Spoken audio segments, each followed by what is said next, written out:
Hello, Pi Sigma Alpha chapter advisors.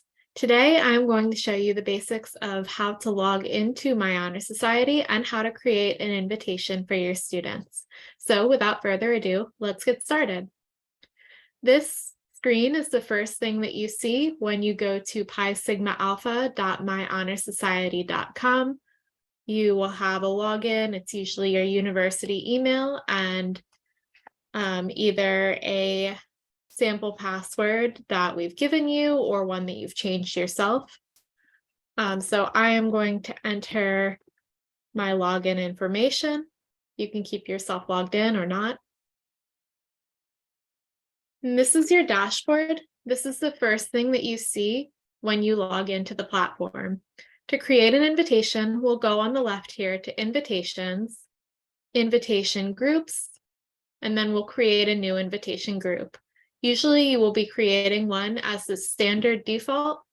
If you are at an institution or living in a state where you cannot share students' email information, there's another way to do so, and please contact us if that is the case for you. So we'll create a group with this default invitation, and we'll start entering our information. So we'll enter something like easy to remember, like spring 2023. We'll enter our induction date. This is the date of your induction ceremony for this group, and it will also be the date that will be printed on their certificates. So let's make it February 16th. So you'll see once I clicked on that, it entered some information by default. This next date here is the closing date. Once the closing date passes, the national office prints certificates and mails induction materials for your group.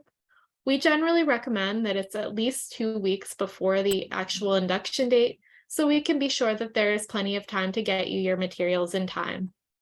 So I'm going to change that to February 2nd, 2 weeks before. And then we have this expiration date. This is the hard deadline for when students can accept the invitation and join. We realize that not all students will make the initial deadline, and this is just much easier than having to create an entirely new invitation for just a couple of students. This waiver payment method, generally, this is for when the chapter opts to pay for dues for one or more students. There's only one option. If you opt for that, we will get in contact with you about how to make that payment. So we will create this invitation group. And you'll see there are some basic settings here. First, you'll see this invitation message. It's what invited students will receive in the initial invitation email and the default for any reminder emails. For the most part, this information will fill in automatically. However, anything here in capital letters is something that you will have to change manually. So I will enter my email address. And then you'll also need to enter your name and title. I'm just going to enter National Office, Assistant Professor of Political Science, or whatever your title is. And below here, you will see a welcome message. You have an option to send that or not. We recommend sending it just so students know that their payment went through and that there are no further steps that they need to take. And again, most of this information will fill in automatically, but you'll want to add your name at the bottom here. So we're going to save this info and go to the next tab. On here, this is how you add students' information to the invitation. So there's a green button here that says add invitee. You can certainly use that. However, I only recommend doing that for smaller groups of maybe less than 5 or 10, as it can get pretty tedious when you get to larger groups. So just to show you how that works, we have John Smith, jsmith@university.edu. However, for your larger groups, there is a much easier way to import this information. So you'll click Options, import invitees. And then from here, you can upload an Excel spreadsheet or CSV with just 3 columns: first name, last name, and email address. So you can either browse from your computer or you can drag and drop like I'm doing. And then we're going to hit upload and preview. And then we can preview what data is going to show up on our invitation. We can make sure it looks correct. And now, seeing that neither of these students have previously been added to this chapter or occur elsewhere in the invitation, we can complete the import. So then they show up right here next to that one we entered manually. And that is how you import the student information. This next tab is the invitation code. It's the same as the acceptance instructions up here, but in case you need it in another location, this is where you would find it. This next tab is reminders. We strongly recommend, depending on how long your invitation window is, to have at least 1 to 3 reminders to send to students.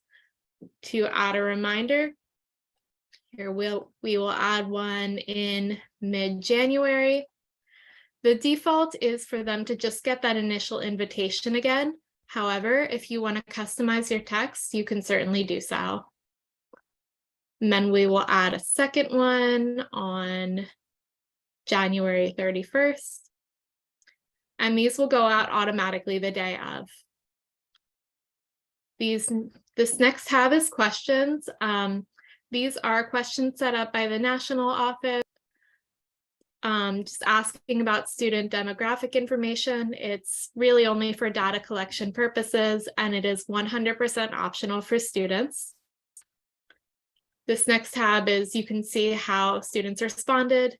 You probably won't use this, but just for your reference, this is where it's found. So once we've gone through this information, we'll go back to this invitees tab, and we're going to queue the invitations for delivery. So you can see this preview here of how the invitations will look. You can make sure they look right. If there's any information that does not look correct, we recommend that you go back and make those changes. So once you make sure everything is right and queue the invitations for delivery, that is what will make them show up on our administrator dashboard.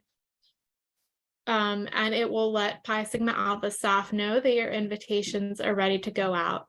We check this at a minimum of once daily, but usually more, depending on how many invitations are going out.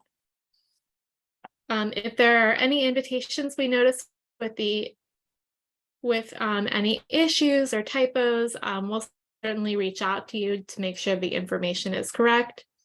And that is how you create an invitation.